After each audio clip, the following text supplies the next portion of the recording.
अधिक महिना हा भगवान श्री हरिविष्णूंना समर्पित असल्यामुळे आपण भगवान श्री हरिविष्णूंची सेवा या महिन्यामध्ये करत असतो. पण त्याचबरोबर अधिक महिन्यामध्ये छोटे छोटे विविध कार्यक्रमही केले जातात. ते कार्यक्रम म्हणजे धोंडे जेवण. आपण लेक जावयाला बोलून धोंडे जेवण करत असतो, जावयाला धोंडे दान करत असतो. त्याचबरोबर विवाहित मुली ज्या आहेत त्या आपल्या आईची ओटी भरतात. आईने मुलीचं कन्यादान करून जगातलं सर्वोत्कृष्ट दान केलेलं असतं आणि ते दानाचा सन्मान करण्यासाठी आपण विवाहित मुलीने आपल्या आईची ओटी भरायची असते, तिचा मान सन्मान करायचा असतो, तिचे आभार मानायचे असते. आणि हा अधिक महिना जो आहे तो दान धर्म करण्यासाठी अधिक फलदायी मानलेला आहे. आपण या अधिक महिन्यामध्ये जेवढं दान करू त्याचं फळ आपल्याला अधिक भेटत असतं. तर आपण आपल्या परीने जेवढं शक्य असेल तेवढं आपण दान करू शकतो. पण प्रत्येकाला शक्य होईल असं एक दान या महिन्यामध्ये आपण करू शकतो, ते म्हणजे गाईला घास देणे. तर या महिन्यामध्ये आपण गाईला कशाप्रकारे दान करू शकतो, कोणकोणत्या वस्तू आपण दान करू शकतो, तेच या व्हिडिओमध्ये माहिती सांगणार आहे. तर व्हिडिओ शेवटपर्यंत नक्की पहा. तर नमस्कार सर्वांना, श्री स्वामी समर्थ. स्वागत आहे सर्वांचं आपल्या चॅनलमध्ये. तर बघा, या अधिक महिन्यामध्ये दान धर्म करण्याला अतिशय महत्त्व आहे. बघा, आपण मानव आहोत आणि कळत न कळत आपल्याकडूनही काही चूक होऊ शकते. तर ती चूक जर आपल्याला परतफेड करायची असेल चुकीची, तर आपण या महिन्यामध्ये दान धर्म करून पुण्य मिळवू शकतो. आणि असं म्हणतात की गाईच्या पोटी 33 कोटी देव आहेत.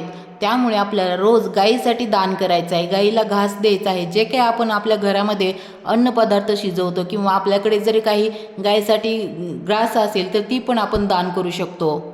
तर आपण गाईला कोणकोणत्या वस्तू दान करू शकतो, तर आपण आपल्याला शक्य असेल तर रोज आपण थोडासा हिरवा ग्रास जर आपल्याला भेटत असेल तर ते विकत घेऊन आपण गाईला दान करू शकतो. आता शहरामध्ये पण काही ठिकाणी गाई आहे, तिथे आपण जाऊन दान करू शकतो. गोशाळेमध्ये दान केलं तरी चालतं.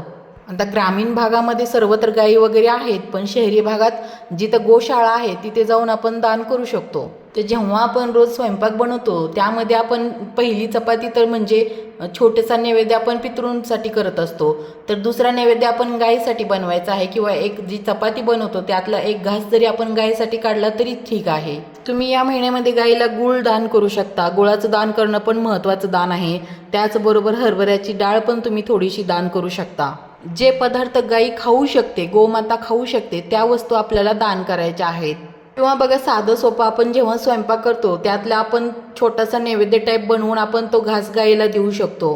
किंवा विकत पण आजकाल शहरामध्ये सुद्धा गवत म्हणजे घास आहे तो भेटतो, आपण तो विकत घेऊन आपण तो गाईला चारा म्हणून चारू शकतो. आणि असे छोटे छोटे दान पण खूप महत्त्वाचे आहेत. आता गाईच्या पोटी 33 कोटी देव आहेत असं मानलं जातं.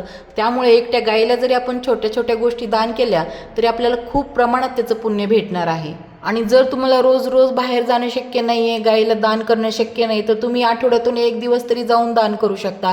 मग तुम्ही एक ठराविक दिवस निवडू शकता, गुरुवार म्हणा किंवा शुक्रवार म्हणा. या दिवशी तुम्ही गाईला अवश्य चारा खाऊ घालू शकता. आता आपण गाईला कामधेनू म्हणतो, तिची छोटीशी मूर्ती आपण आपल्या देवघरामध्ये ठेवत असतो. पण मूर्तीला नैवेद्य दाखवण्यापेक्षा जर आपल्याला गाई कुठे भेटली आणि आठवड्यातून किंवा पूर्ण एका महिन्यात अधिक महिन्यामध्ये आपण जर एकदा जरी दान केलं तर त्याचं फळ आपल्याला अधिक भेटणार आहे. आपण आपल्या घरामध्ये मूर्तीसमोर जर नैवेद्य दाखवला नंतर तो आपणच खातो, पण जर आपण प्रत्यक्ष गाईला जरी नैवेद्य चारला तर तिचा आत्मा तृप्त होणार आहे. आणि जेव्हा आपण आपल्या हाताने गाईला काहीतरी गोष्टी खाऊ घालणार आहोत त्याचं समाधान आपल्याला खूप प्रमाणात भेटणार आहे. आणि अशा छोट्या छोट्या गोष्टीतूनच आपल्याला समाधान भेटतं. पण हे समाधान आपल्याला आपण पैसे देऊन विकत नाही घेऊ शकत, तर प्रत्यक्ष अनुभवल्यानंतरच आपल्याला समजतं. आणि जे पण पदार्थ आपण गाईला खाऊ घालणार आहोत ते जर आपल्या हाताने खाल्ले, आणि असं म्हणतात की गाईने जेव्हा आपल्या हातात अन्नदान आपण हाताने करतो तेव्हा जी ती गाई खाते आणि तिची जी जीभ असते ती आपल्या हाताला लागली तर आपल्या हातावरचे दोष किंवा आपल्या नशिबातले दोष सगळे ते पुसले जातात. आणि त्यामुळेच असं म्हटलं जातं की जर ह्या अधिक महिन्यामध्ये आपण गायला काही घास खाऊ घातला, दान धर्म केला, तर आपल्याकडून कळत नकळत ज्या काही चुका झाल्या असतील तर त्याची परतफेड केली जाते. या अधिक महिन्यामध्ये आपण बाळकृष्णाची सेवा करतो, म्हणजे श्रीहरी विष्णूंची सेवा करतो. आणि बाळकृष्णाला काय प्रिय होतं तर गायी प्रिय होत्या. बघा, बाळकृष्णाचे कोणत्या पण फोटोत आपण पाहाल तर आजूबाजूला गाई वासरू दिसत आहेत. त्यामुळे आपण या महिन्यामध्ये जर गाई वासरूची सेवा केली, पूजा केली किंवा अन्नदान केलं तर त्याचं पुण्य आपल्याला अधिक प्रमाणात भेटणार आहे. रोज शक्य नसेल तर एक दिवस तरी असं अन्नदान करण्याचा प्रयत्न करा. पूर्ण अधिक महिन्यामध्ये तुम्ही एक गुरुवारी केलं तरी चालेल, पण ते मनापासून दान धर्म करा. या अधिक महिन्यामध्ये तुम्ही इतर कुठेही नाही दान केले तरी चालेल, फक्त एका गायीला जरी तुम्ही घास खाऊ घातले तरी गायीच्या पोटी 33 कोटी देवता असं म्हटलं जातं. त्यामुळे एकट्या गायीची जरी तुम्ही मनोभावे सेवा केली तरी त्याचं फळ आपल्याला 33 कोटी देवतांची सेवा केल्या समान भेटणार आहे. आणि आता अधिक महिना सुरूच आहे, त्यामुळे जर तुम्हाला दान धर्म करायचा असेल तर तुम्ही गायीला सुद्धा घास दान करू शकता, म्हणजे काही पदार्थ खाऊ घालू शकता. आणि तुमच्या जवळपास जरी गायी नसेल तर गोशाळा असतेच आजूबाजूला, तुम्ही त्या गोशाळेमध्ये जाऊन गायीच्या नावाने दान केले तरी चालते. या अधिक महिन्यामध्ये दान धर्म करण्याला खूप महत्त्व आहे. आणि जेव्हा आपण असं मुक्या प्राण्याला अन्नदान करतो तर त्याचं पुण्य जे आहे ते कधीच वाया जात नाही. ते पुण्य आपल्याला नक्की भेटणार आणि ते अधिकम अधिक फळ देणार. तर अशा प्रकारेही तुम्ही या महिन्यामध्ये दानधर्म करू शकता. दानधर्म करण्यासाठी मोठ्या गोष्टी करायची गरज नसते, छोट्या छोट्या गोष्टीतही दानधर्म केला जातो. तर पहा, व्हिडिओ अतिशय छोटासा होता. व्हिडिओतली माहिती आवडली तर व्हिडिओला लाईक करा, कमेंट करा आणि चॅनलला सबस्क्राईब केलं नसेल तर चॅनलला सबस्क्राईब करा. तोपर्यंत सर्वांना धन्यवाद.